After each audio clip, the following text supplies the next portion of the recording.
So tonight is UFC Fight Night, Gilbert Burns versus Sean Brady, which is a massive fight in the welterweight division and one I'm looking forward to. There is a lot on the line for both guys in this matchup, starting off with Gilbert Burns. He is getting up there in age now. The guy is nearly 40 years of age.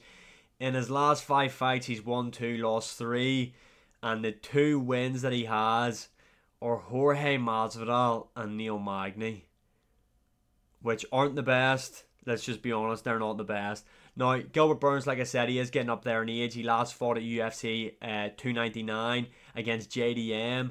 Now, Gilbert Burns had a lot of success in that matchup, grappling with JDM in there. And he was landing some pretty nice body kicks in there as well. I'm pretty sure that's how he ended up breaking JDM's arm in that fight. Gilbert Burns did have a lot of success in there against JDM, who is arguably one of the guys that should be fighting for the belt next. So it's not really that bad of a loss, but the way he did lose was what was bad. He got brutally finished in there by JDM in the 3rd round, and it was a horrible finish. So that will mentally affect Gilbert Burns going in there. Now, obviously, he's taken some time off since then, so hopefully he's kind of got over that.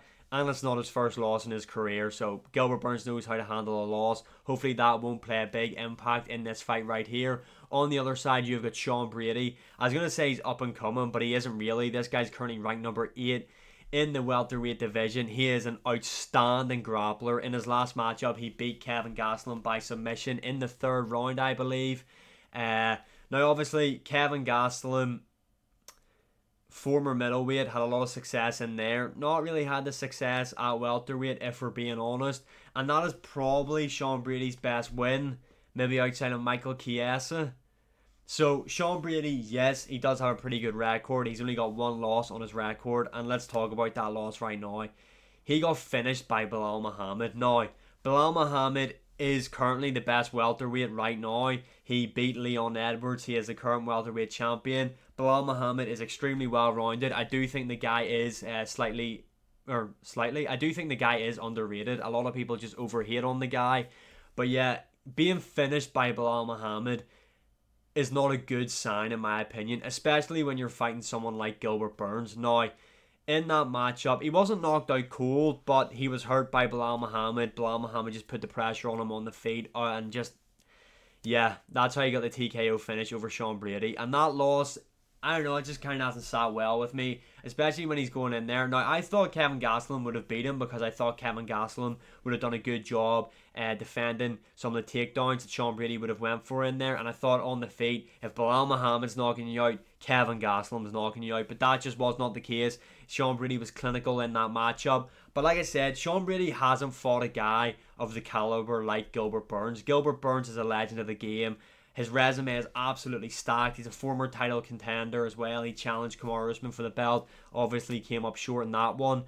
But yeah, I don't know. This is a really tough one to pick. Obviously, like I said, Gilbert Burns is getting up there in age. In my opinion, he is past his best. And Gilbert Burns also lost to Belal Muhammad. Now, that Belal Muhammad fight, a lot of people do make excuses for Gilbert Burns in there, saying, well, Gilbert Burns fought that fight with 1 arm. Let's not forget, Belal Muhammad took that fight on short notice and had an ankle injury in there, and he got completely dominated by Belal Muhammad in there. He also got outstruck, but wasn't hurt like Sean Brady was. But going into this matchup here is going to be very, very interesting. Now, Gilbert Burns is known to gas out. That's just a fact, let's be honest. But Gilbert Burns is also a great grappler, and we have seen him use his grappling more and more in the later stages of his career. Now, Sean Brady is going to have to grapple with Gilbert Burns in there. I think Sean Brady's stand-up is definitely improving, but I do not think he can stay on the feet with Gilbert Burns, especially in the opening rounds. That is just a no-go for Sean Brady. The body kicks of Gilbert Burns, and just how explosive he is with his punches. And let's not forget, his punches are wild as well. Gilbert Burns isn't very technical on the feet, which sometimes against these guys is more beneficial than being technical, if that makes sense, because he's so wild and unorthodox. Gilbert Burns is going to be dangerous in the opening rounds of this, but I expect Sean Brady to obviously come in with a very grappling heavy game plan in here. I do think Sean Brady will look to just control Gilbert Burns on the mat for the opening rounds, just to try and drain Gilbert Burns, get that lactic acid going into Gilbert Burns' body, and then he might look to strike with him in the later stages of the fight. I don't think Sean Brady's going to knock out Gilbert Burns or anything like that, even though Gilbert Burns can be a bit chinny at times. I think if Sean Brady is going to win this, it is going to be by either submission late on in the fight, or I think he could win this by decision by just being heavy on Gilbert Burns and out grappling him, especially in the earlier rounds. Like I said, making Gilbert Burns work to get back to his feet, getting a hook in maybe on the back, just being heavy on Gilbert Burns, draining Gilbert Burns, and that would really have an effect on him. But I know a lot of people are picking Sean Brady, and he is the favourite in this one. I am actually going to pick Gilbert Burns to KO Sean Brady in the third round.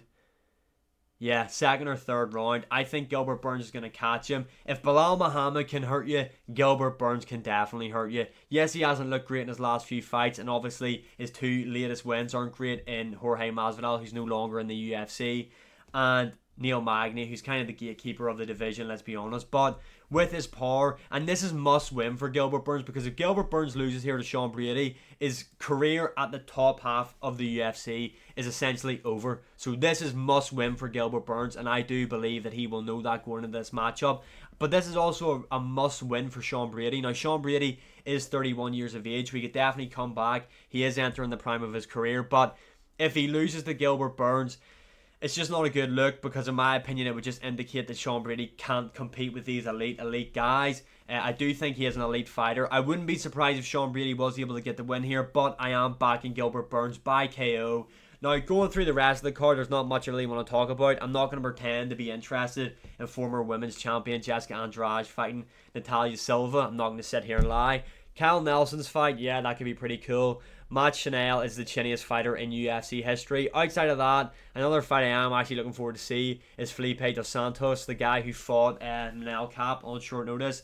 Flyweights always put on good fights. I'm looking forward to this. Matt Chanel, actually, I didn't realize is moving up to bantamweight for this. This guy's chinny at flyweight, so this is not going to be a good look for him. But yeah, overall, I'm looking forward to this main event. Let me know who you think is going to win in the comments below. And as always, like, share, subscribe, comment, all that good stuff. And I'll see you again in the next one.